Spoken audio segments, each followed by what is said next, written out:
welcome to Arts Alive 2021. My name is Diana Ryan, and I'm going to be leading you today through a mixed media project. So first, we're going to start by learning about an artist, Jean Michelle Basquait. I'm going to be reading a children's book called Radiant Child to start, and then we will gain inspiration by looking at some of Jean Michelle Basquiat's work. And then I'm going to set you loose on a mixed media collage project. There are no rules. If you have miscellaneous newspaper, magazines, books, anything that you have permission to cut into, then you probably want to get that stuff ready. You might need scissors, glue, paint, Sharpies, markers, whatever you've got. You can use pastels, oil pastels, chalk pastels, crayons, colored pencils, anything that you have on hand. You'll see Jean Michelle Basquiat's work, gain inspiration to create your own artwork inspired by our artist. Radiant Child, the story of young artist Jean Michelle Basquait. This book is written by Javaka Steptoe, and it won the Caldecott Medal in 2017, as well as the Coretta Scott King Award. Radiant Child. Somewhere in Brooklyn, between hearts that thump, double Dutch and hopscotch, and salty mouths that slurp sweet ice, a little boy dreams of being a famous artist. In his house, you can tell a serious artist dwells.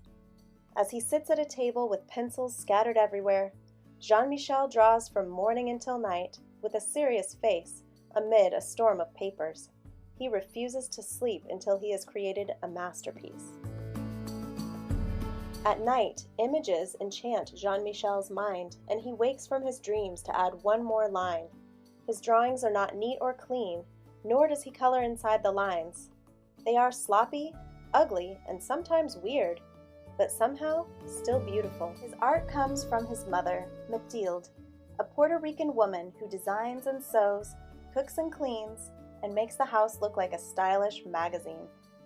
But most important, she lies on the floor and draws with Jean Michel on his father's old work papers. From her, he learns that art is not only in the poetry books she reads to him, or in the theaters and museums they visit. Art is in the street games of little children, in our style and the words that we speak.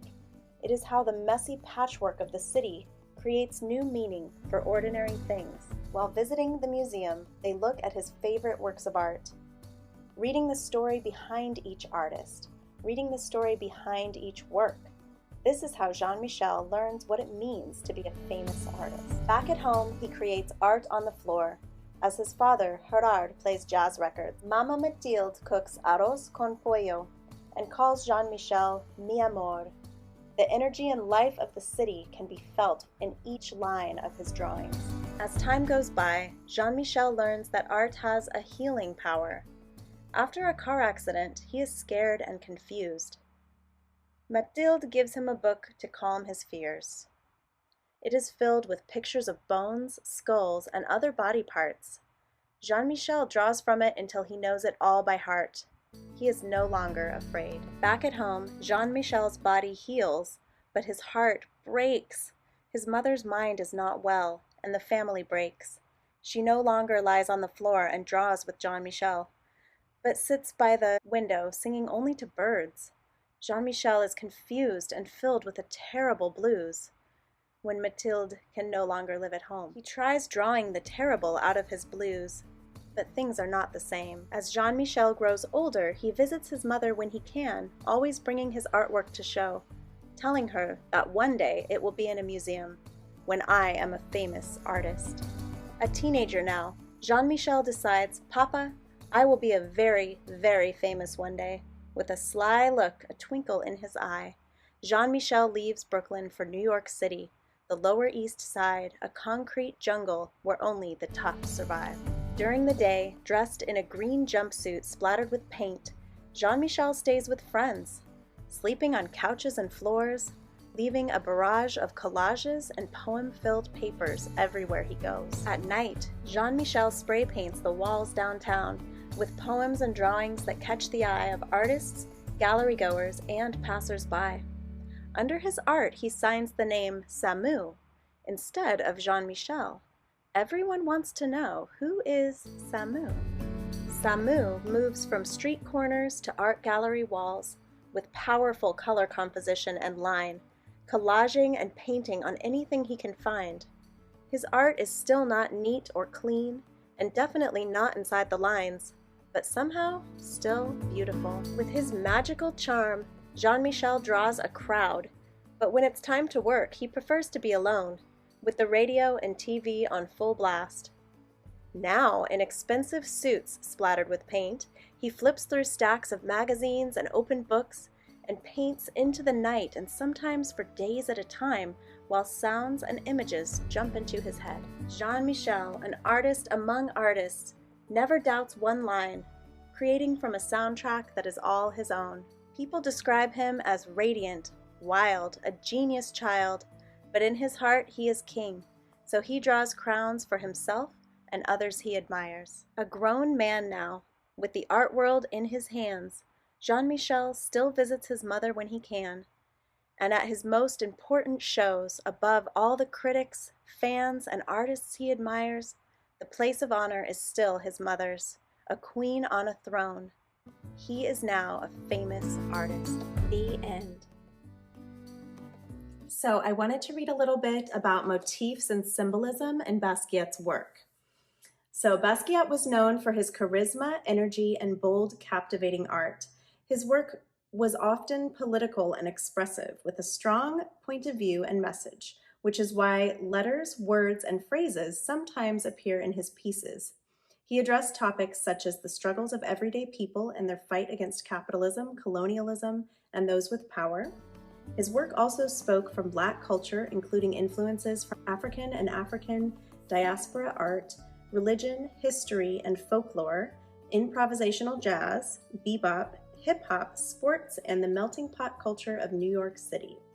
Like many artists, Basquiat used motifs, recurring subjects, or ideas in his paintings. And so, for Basquiat, crowns represented many things such as power or strength, and he often gave crowns to others in his artwork as a sign of respect.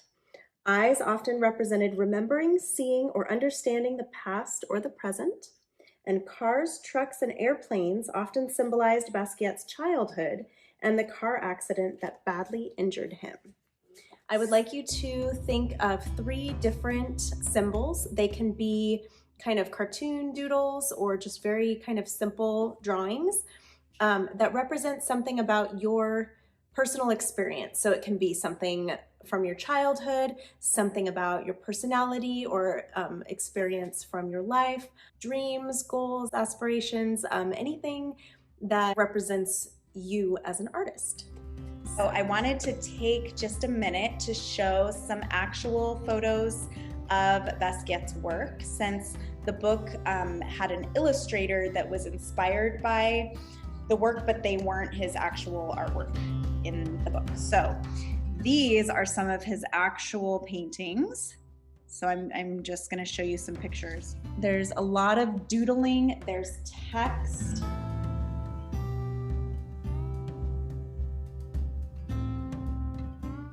I spied a couple of his motifs in this one. So you can see he's really blending lots of different mediums together. He's using lots of different materials. So he's using paint, he's using marker, he's using pastel. See, he's really dripping the paint. And this one, our artist posing with his work. So this is a photo of Basquiat. That is some of his real work that you can use to draw inspiration from. So now that we've taken a look at some of Basquiat's art, it's time to dive right in. I like to use collage. If you find images that speak to you from magazines that are okay, to make sure you have permission to cut if you're a child. from your parents, and finding images that speak to you and arranging them. You can feel free to use text to be art that has a message. Maybe you're using this as artwork as activism, so you have some kind of an overarching message with your work. If you've had time to think of 3 personal symbols, those could be really great to your composition. You can paint over the newspaper with paint. You can experiment with adding, pastel over the top. You can just kind of see what materials that you have on hand and just use them all. Just kind of experiment with layering and making a mess and having fun. This is just about the process. So this doesn't need to be something that's going to be kept forever, or it doesn't need to be a masterpiece. This is process art, meaning you are making and you are enjoying the process. You're getting lost in the materials, and that's where the magic happens. Whatever comes of it, whatever the product is at the end, is less important than the process of creating. So I am so happy that I got to share one of my favorite artists with you, and I hope you learned a lot and have fun creating.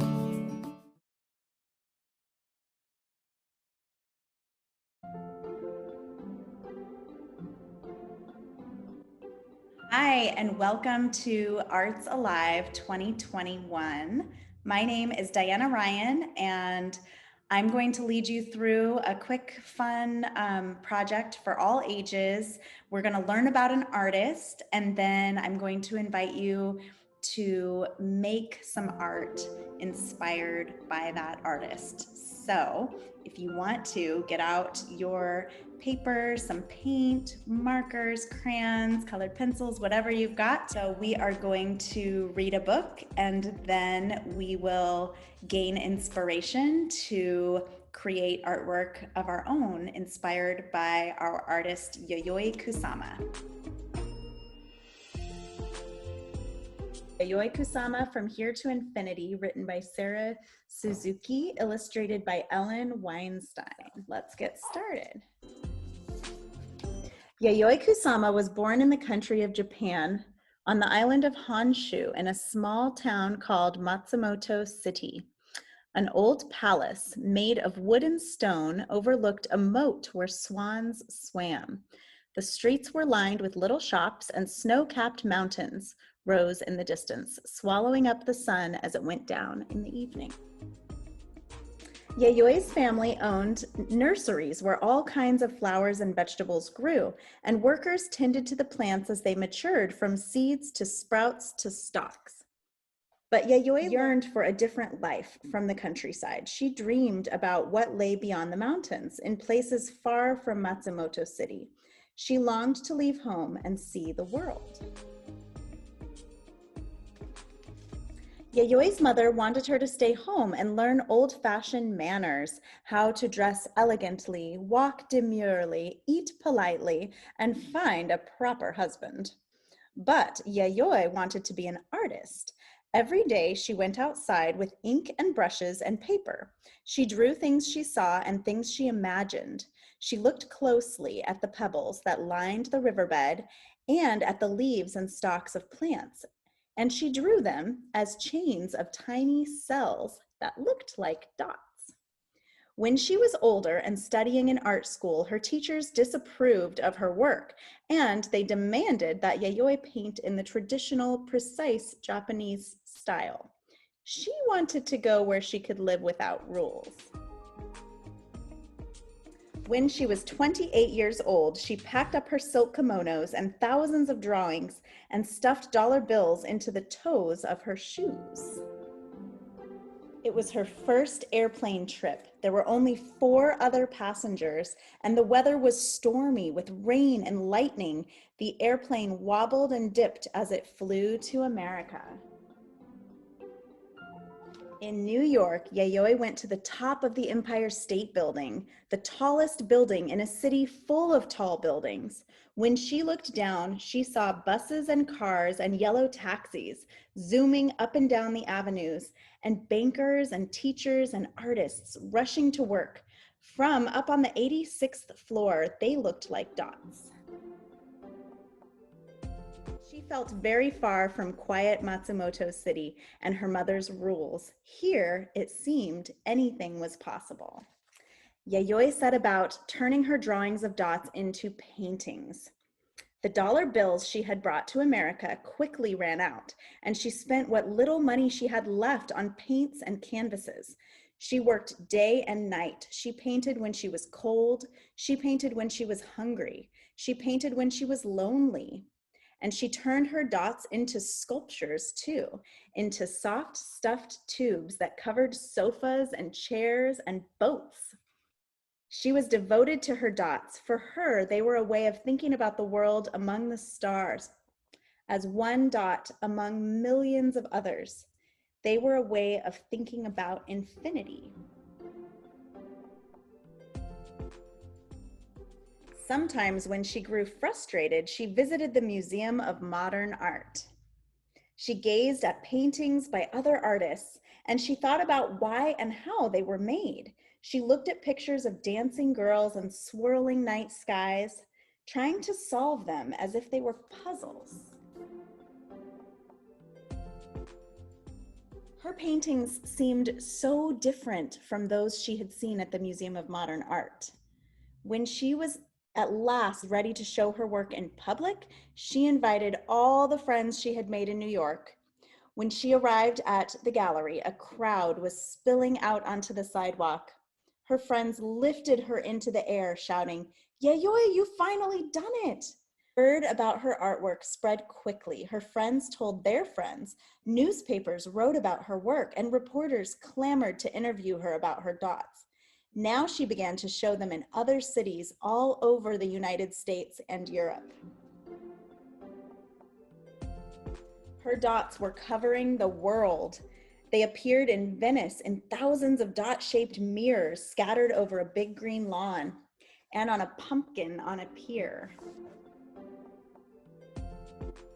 On dresses and t-shirts, on people walking down the street, and in mirrored rooms where glowing dots were reflected and reflected again, an infinity of dots. Here's Yayoi in her infinity room of mirrors. Having visited many countries all over the world, Yayoi returned to Japan. The country had changed since she left, with many different artists challenging the old traditional style, as Yayoi had been doing all along. Look at, even the dog has polka dots. She still lives in Japan, and she still continues to paint her dots every day. So here's some artwork by Yayoi Kusama. These are some real pictures of her artwork. Here's a real photo of her infinity room. So this art installation is made with mirrors and little teeny lights, and they just reflect off of each other. Here's another one. How would you like to cook in this kitchen? And here's Yayoi standing with a sculpture, and she even matches her artwork, which is pretty cool.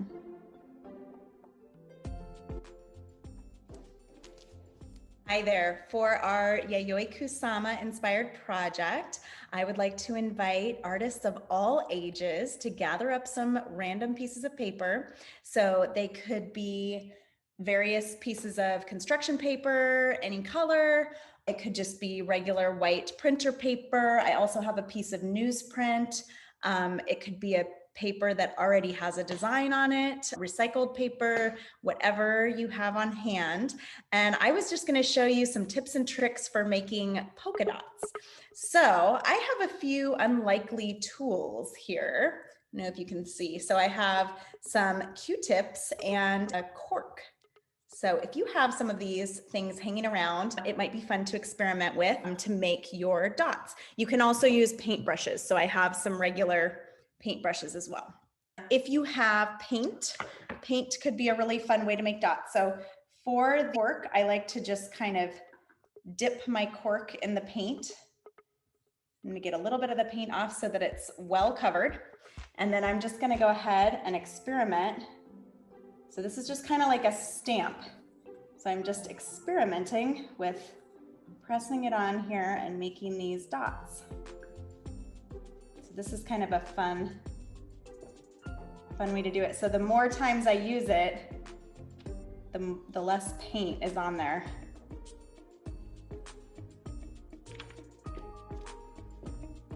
The cork is especially great for younger kids too, because it's something very accessible that they can do and make a pretty darn good circle.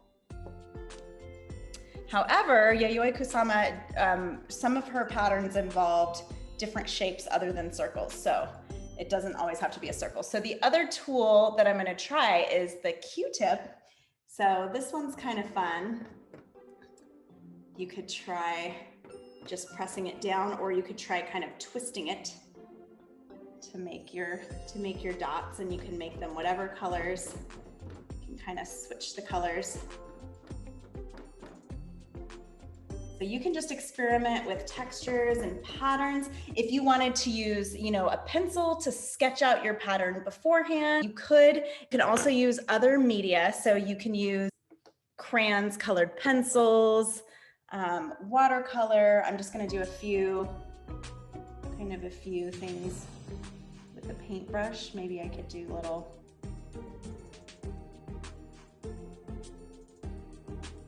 I can kind of divide the paper if I want.